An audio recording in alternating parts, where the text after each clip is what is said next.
Tanner, thank you so much for joining me today on Misunderstood. It really is an honor to have someone like you on the show. So thank you for joining me. Of course, excited to be here. Thanks for having me.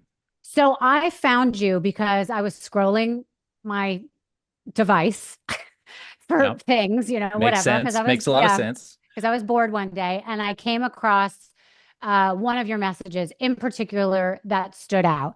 And that message that really like got me to stop was you said something about the average amount of time teens spend on their device is 71 days, which comes out to 20% of the year. I have a 12-year-old. She's in seventh grade.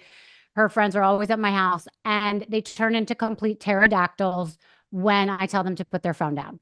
And they think I'm absolutely crazy for asking them. And it's a complete nightmare. So I was like, wait a minute. And then I went down into the rabbit hole of following you and listening to all your messages, found myself kind of in tears over some of them, found some really inspirational. So I knew I had to have you on the show. So that is why you're here. I wanted to start with the first question being what inspired you to develop the 1 second of strength philosophy, and how did you recognize its impact in your own life?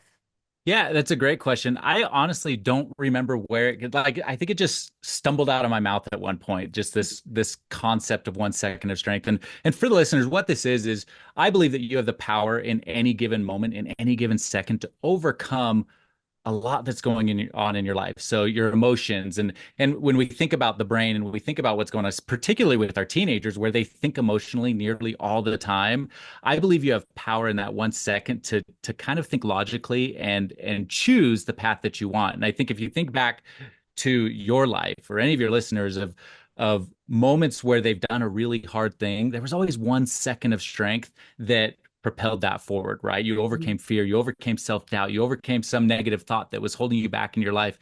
And I think, going back for me, I know the first time I ever used my 1 second of strength, and it was when I was a teenager. I didn't call it that back then, but I wanted to be a rock star. Like if I could have like written my own path, it was rock star. Started playing the guitar when I was 12 years old. I was super excited. Like that was my future.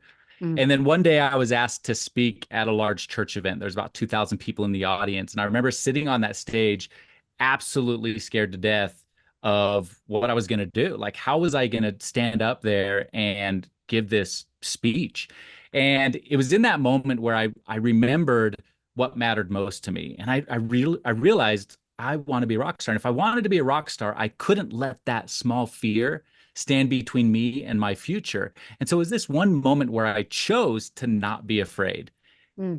And it changed the rest of my life. And so I think when we think about teenagers or we think about growth or we think about mindset, we think about any of these things, you have the power in 1 second of strength to truly change your life. And it's just a simple choice. And so where I go and I share this concept with teenagers, I want them to use it in a way that gives them back their happiness because Mm. the problem in the world today, and I think the data is coming out more and more and more. The problem is that too many teens are struggling. They don't necessarily know why, and I want them to take back their power and Mm. stop struggling and find joy and find happiness in the world because there's so many great things in the world. Right. But when we spend so much time scrolling social media, the world seems a little bit darker. Right. Absolutely. So let's talk about the use of these devices and the fact that, I mean, the bottom line to it is what you talk about a lot, the distraction that it causes. It distracts you from fulfilling your purpose. It distracts you from being present in the moment, from knowing what's going on, from learning anything. I mean, Mhm. there's so many distractions that it causes. The thing is like we didn't have that when we were younger. I'm trying to remember what we were distracted by, but like what you're saying, I do remember being terrified. I was a singer. I loved singing and I wanted to be a singer. And I would sing in front of my school and get so nervous, but I knew I was really good. So I was Mhm. like, listen, I'm going to go through with this because I feel confident in it. Nowadays, I don't know that kids feel confident about stuff anymore because they're not putting themselves out there between COVID and being very much isolated and then having these devices to hide behind. They don't really have to do anything to have confidence or to learn how you fall and get up and how that's all part of life. So can you like talk about that a little bit and Yeah. give a lot of stats too about, what people are doing on social media? Yeah, so what you're saying is exactly right. And the word I would use is resilience. Our kids are no longer resilient because they are spending so much time on these devices, right? When life gets hard, I hide behind my phone.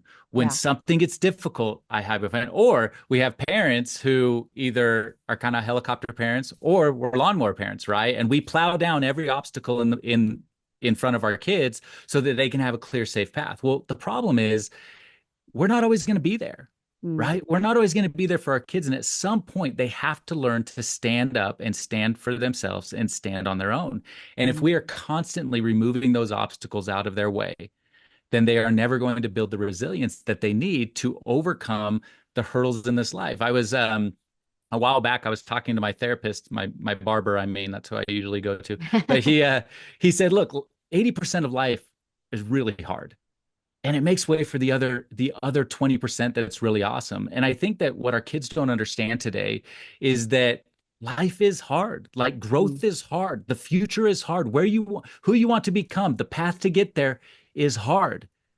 But what's also really hard is being stagnant. What's also mm, really hard is living in this world where we're not giving ourselves the right approach to the future because we're sitting there and scrolling on our phones. And someday that choice is what's going to be really, really hard. And when I think about discomfort and I think about growth, I think that we have to force discomfort in our life so that the future can be really, really comfortable. And if we mm. choose comfort zones now, then the future is going to be really, really difficult.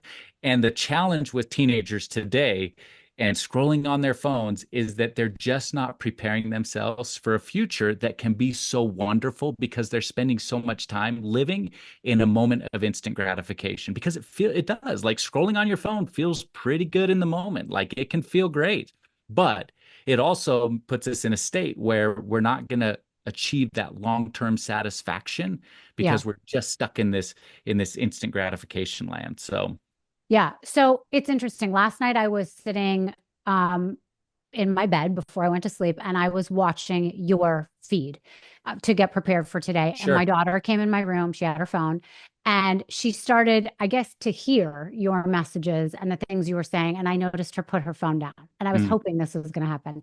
And then I was like, oh, her name's Wyatt. I was like, Wyatt, listen to this. And then it was like, you were giving some advice about things.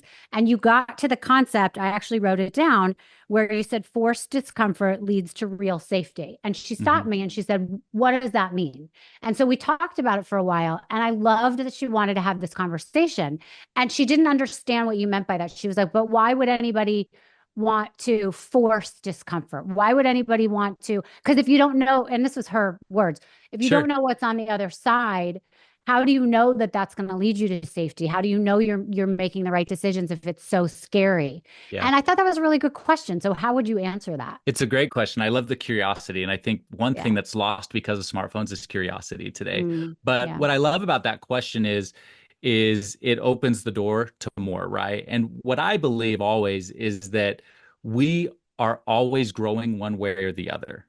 Mm, And so and if you think about growth, like even from the moment where we have babies or whatever, right? Like the baby is always growing. The question is, are they growing which direction, right?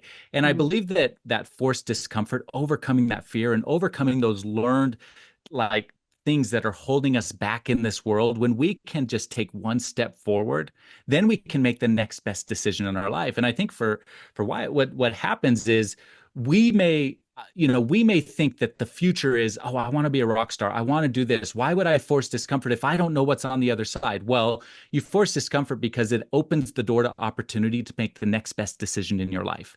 right. That's the power. And then once you've kind of unlocked that door and moved beyond that little fear, that little comfort zone, then you can move beyond into the next one and you start to open the world and start to open up your opportunities. Because in the moment, if we don't do that, then we're just always going to be stuck in comfort. But Right. true happiness to me, I don't believe that it will ever come from just being stuck where you're at. There Right. always has to be something else, something more, something you're growing towards. And you may find like 3 years down the road, 5 years down the road that's not the path. That's not where you want to go. Like if you would have asked me years ago and said, hey, Tanner, by the way, you're going to be on this podcast in a couple of years and, you're going to be a motivational speaker and going to schools, I would have probably laughed at you. And the reason I would have laughed is because when I was 14 years old, I was an unmotivated teenager. I didn't care about school. I didn't care about grades. I was a CB student. I just cared about hanging out with friends and doing fun things and playing video games back in the day, which were way better, those video games. But I didn't care about any of that. And if you would have said, hey, by the way, a couple, 20, 30, 40 years from now, you're going to be a motivational speaker, I would have laughed at you. And I think that sometimes we get so caught up in the here and now of who we are that we forget that the road is long. Like we've got a long way to go, and we can make different choices based on the new knowledge that we gain once we force discomfort in our life.